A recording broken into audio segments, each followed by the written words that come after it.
আলাইকুম। সিলেটবাসী, আমি খুব সংক্ষেপে কথা বলবো। আমি এখনো ছাত্র, নিয়মিত শিক্ষার্থী ঢাকা বিশ্ববিদ্যালয়ের। আমি দেখতে পাচ্ছি এখানে অসংখ্য ছাত্রে ভরপুর। যারা ছাত্র আছেন তারা একটু হাত তুলেন। ছাত্ররা কেমন একসাথে একটু স্লোগান ধরবো অভ্যুত্থানের সাথে, আমাদের নাগরিক বিদ্যুৎ স্লোগান ধরবো। দিয়েছি তো রক্ত, রক্তের বন্যায় বেঁচে যাবে অন্যায়। আমরা শুনতে পাচ্ছি সিলেটেও চাঁদাবাজ দখলদারদের তৎপর চলছে বন্ধুগণ।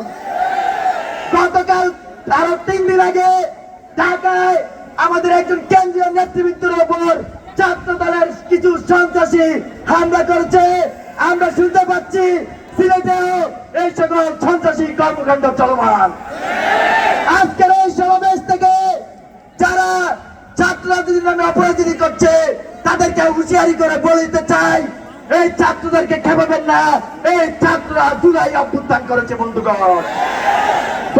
আরেকটি বিষয় উল্লেখ করব, আমরা দেখেছি এই অন্তর্বর্তীকালীন সরকার পে কমিশন গঠন করছে, বেতন কমিশন। এই বেতন কমিশন মাধ্যমে মূলত আমাদেরকে হৃষ্টপুষ্ট করার ধান্দা করা হচ্ছে। কিন্তু আমরা দেখেছি জুলাই অভ্যুত্থানে যে ছাত্ররা সবচেয়ে বেশি ভূমিকা রেখেছে তাদের শিক্ষা কমিশন কিন্তু করা হয় নাই। এটা কাদের পায়তারা? আমি অন্তর্বর্তীকালীন সরকারকে প্রশ্ন রাখতে চাই বন্ধুগণ।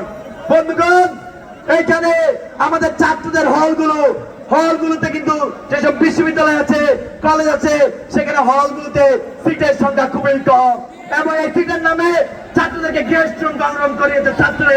আগামী তো যদি কারো এরকম ধান্দা থাকে সেগুলো কিন্তু আমরা সমূলে রুখে দিব। সর্বশেষ সিলেটবাসীকে, সিলেটের ছাত্র জনতাকে একটি কথাই বলবো, আজকে যে এনসিপির সমাবেশে আপনারা অংশগ্রহণ করেছেন যেসব ছাত্ররা, তাদেরকে ধন্যবাদ দিতে চাই।